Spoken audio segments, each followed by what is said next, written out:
Hello, good evening everyone. कैसे हैं आप लोग? स्वागत है आपका एक बार फिर हमारे इस प्यारे से चैनल में। Firstly I am sorry because बहुत लॉन्ग टाइम से हमने इस चैनल पे कोई भी वीडियो अपलोड नहीं किया था। कुछ इमरजेंसी वर्क के कारण हम वीडियोस अपलोड नहीं कर पा रहे थे, बट आज से कंसिस्टेंसी के साथ आपको हमारे इस चैनल पे रेगुलर वीडियोस मिलेंगे। जो हमारा प्रीवियस शेड्यूल चल रहा था, शेड्यूल के अकॉर्डिंग आपको पूरे वीडियोस यहाँ पे देखने मिलेंगे। तो आपके एग्जाम्स भी आने वाले हैं, अब आप और भी ज्यादा सीरियस हो गए होंगे। मैं भी आपको पूरे टॉपिक्स जितना ज्यादा हो सकेगा मैक्सिमम परसेंटेज में आपको पूरे टॉपिक्स कवर करके दूंगी, एज आई प्रोमिस्ड यू। तो चलिए अब हम स्टार्ट करते हैं। हमने अपनी लास्ट क्लास एंड करी थी इलेक्ट्रोकेमिस्ट्री पे, और इलेक्ट्रोकेमिस्ट्री में हमने देखा था टर्म्स रिलेटेड टू कंडक्टिविटी। आज उसी लेक्चर को, वही यूनिट को हम कंटिन्यू करेंगे। तो यस, हम इलेक्ट्रोकेमिस्ट्री ही आगे बढ़ाने जा रहे हैं। First I am writing unit 2 electrochemistry. अब बेसिकली बेटा आज हमें पढ़ना है अबाउट कोलरॉस लॉ। बहुत बहुत बहुत इंपॉर्टेंट है कोलरॉस law and the applications of कोलरॉस law. लेकिन ये लॉ स्टार्ट करने से पहले मैं आपको कुछ बेसिक टर्म्स बताना चाहती हूँ, क्योंकि ये टर्म्स के बिना कोलरॉस लॉ हमारा इनकम्प्लीट रहेगा। जिसे पता है बहुत अच्छी बात है, इट्स वेल एंड गुड। जिसे नहीं पता वो पहले ये टर्म्स को ध्यान से सीखेगा, याद करेगा, देन कोलरॉस लॉ कंटिन्यू देखेगा। चलिए, तो टर्म्स वाले सीक्वेंस में फर्स्टली हम लोग देख रहे हैं इलेक्ट्रोलाइट। जैसे ही मैं एक वर्ड लिखूं इलेक्ट्रोलाइट, काफी सारे बच्चों के माइंड में टर्म आ गई होगी कि इलेक्ट्रोलाइट क्या होता है। जिसे नहीं पता अब वो ध्यान से सुने, और जिसे पता है वो रिवाइज करेंगे। तो इलेक्ट्रोलाइट कुछ ऐसे केमिकल सब्सटेंस होते हैं जिनका यदि हम एक्वस सॉल्यूशन बनाएं और उनमें इलेक्ट्रिसिटी पास करवाएं तो ये इलेक्ट्रिसिटी कंडक्ट करते हैं। The chemical substances which on dissolving in water conduct electricity. So these substances are called electrolyte. Now we are talking about, अच्छा हाँ, one more thing कि इलेक्ट्रोलाइट में क्या क्या इंक्लूड हो सकता है। तो कोई एसिड इलेक्ट्रोलाइट हो सकता है, कोई बेस इलेक्ट्रोलाइट हो सकता है, और सॉल्ट्स भी इलेक्ट्रोलाइट की तरह एक्ट करते हैं, या ध्यान रखिएगा। Now types of electrolyte. So dear children, electrolyte are of two types. One is strong, one is weak. Strong electrolyte and weak electrolyte. Now let us learn about strong and weak electrolyte. So dear children, strong electrolyte वो होंगे जिनको आप यदि aqueous solution में dissolve करोगे तो aqueous solution में dissolve करने पे ये कंप्लीटली आयोनाइज हो जाएंगे। These ionizes completely in their aqueous solution called strong electrolyte. ऐसा केमिकल सब्सटेंस जिसे हम यदि वाटर में डिसॉल्व करें, जिसको हम उसका एक्वस सॉल्यूशन बोलेंगे, तो वो पूरे तरीके से आयोनाइज हो जाएगा, उसे हम बोलेंगे स्ट्रॉन्ग इलेक्ट्रोलाइट। स्ट्रॉन्ग इलेक्ट्रोलाइट के एग्जांपल्स आप याद रखिएगा, NaCl, KCl, HCl, NaOH and many more. Now weak electrolyte. These are the chemical substances which on dissolving in water dissociates partially और partially ionizes. ये वो केमिकल सब्सटेंस होते हैं जिनको आप यदि वाटर में डिसॉल्व करोगे तो ये पूरे तरीके से आयोनाइज नहीं होंगे। कुछ पार्ट में आयोनाइज होंगे, कुछ पार्ट में नहीं हो पाएंगे, उन्हें हम बोलेंगे वीक इलेक्ट्रोलाइट, या जिनका आयोनाइजेशन इनकम्प्लीट होता है वो केमिकल सब्सटेंस कहलाते हैं वीक इलेक्ट्रोलाइट। वीक इलेक्ट्रोलाइट के एग्जाम्पल आप बहुत ज्यादा अच्छे से याद रखिएगा, क्योंकि आप कोलरॉस लॉ इससे रिलेटेड है। One is acetic acid. Weak electrolyte की कैटेगरी में एसिड्स में आप ले लोगे एसिटिक एसिड, यहाँ पे आप कार्बोनिक एसिड भी ले सकते हो। बेस की कैटेगरी में वीक इलेक्ट्रोलाइट हो जाएगा अमोनियम हाइड्रोक्साइड। तो ये कुछ ऐसे एग्जाम्पल्स है जो वीक इलेक्ट्रोलाइट की तरह एक्ट करते हैं। I hope my dear children आपको ये समझ में आया, क्योंकि जब तक आपको ये टर्म क्लियर नहीं है तब तक हम कोलरॉस लॉ पे नहीं जा सकते। कोलरॉस लॉ सीखने के लिए हमें पहले इलेक्ट्रोलाइट का नॉलेज होना चाहिए, ठीक है। नाउ अब मैं एक एडिशनल पॉइंट बता रही हूँ, वो आप अपनी कॉपी पर अच्छे से नोट करके रखेंगे. The conductivity of weak electrolyte is determined with the help of Kohlrausch law. जो आज हमें पढ़ना है Kohlrausch law, वो एक्चुअली वीक इलेक्ट्रोलाइट के लिए है. वीक इलेक्ट्रोलाइट की कंडक्टिविटी आप Kohlrausch लॉ की हेल्प से कैलकुलेट करते हो. And the conductivity of any strong electrolyte is determined by Onsager equation.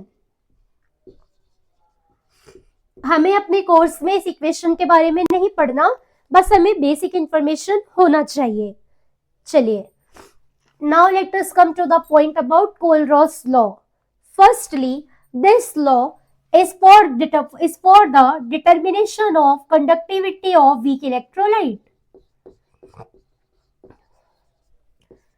Determination of conductivity of weak electrolyte.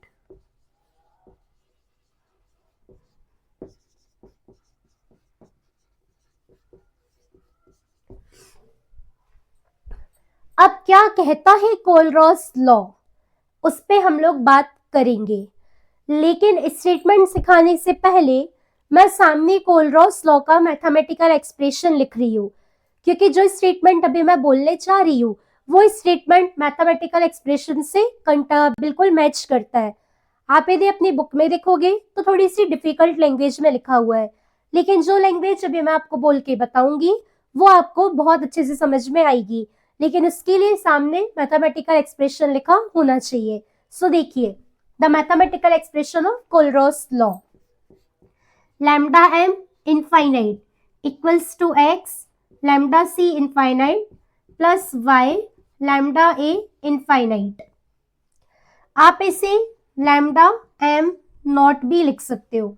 जहां जहां पे मैंने इनफाइनाइट का साइन लगाया है वहां पर आप नॉट भी लगा सकते हो.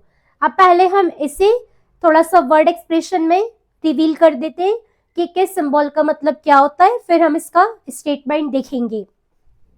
देखिए, लैम्डा एम नॉट या lambda M infinite equal to molar conductivity at infinite dilution.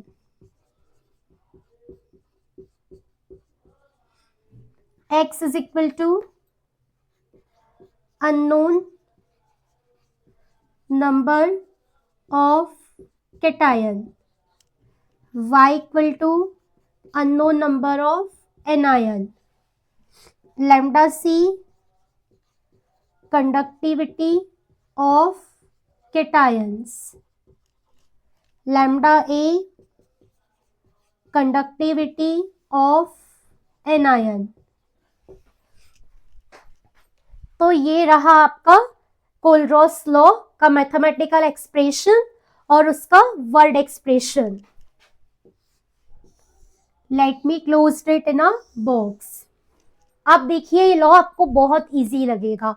पहले तो आप सुनिएगा हिंदी में. Kohlrausch लॉ कहता है किसी भी वीक इलेक्ट्रोलाइट की मोलर कंडक्टिविटी उस इलेक्ट्रोलाइट में प्रेजेंट कैटायन और एनायन की मोलर कंडक्टिविटी के सम के इक्वल होती है इनफाइनाइट डाइल्यूशन पर. एक बार और, Kohlrausch लॉ कहता है किसी भी वीक इलेक्ट्रोलाइट की मोलर कंडक्टिविटी उस इलेक्ट्रोलाइट में प्रेजेंट कैटायन और एनायन की मोलर कंडक्टिविटी के सम मोलर कंडक्टिविटी के सम के इक्वल होती है इनफाइनाइट डाइल्यूशन पर. अब आप सुनिए इंग्लिश में. At infinite dilution the molar conductivity of any weak electrolyte is equal to the sum of molar conductivities of cation and anion present in solution. ठीक है, अब ये लॉ हो गया, इसका स्टेटमेंट हो गया. स्टेटमेंट यदि आपको पूछता है तो जो अभी मैंने आपको बोला वही स्टेटमेंट आपको लिखना है.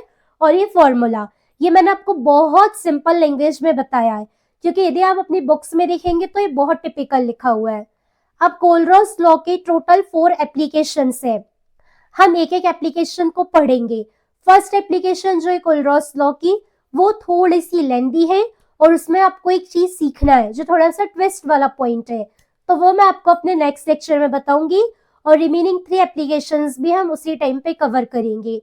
अब ये जो हमने मैथमेटिकल एक्सप्रेशन लिखा हुआ है, इस मैथमेटिकल एक्सप्रेशन से रिलेटेड काफी सारी न्यूमेरिकल्स है जो आपके एनसीईआरटी में गिवन है, तो हम इस मैथमेटिकल एक्सप्रेशन से रिलेटेड भी न्यूमेरिकल्स को सॉल्व करेंगे यहीं पे बोर्ड में एक साथ। आज के लिए इतना इनफ है।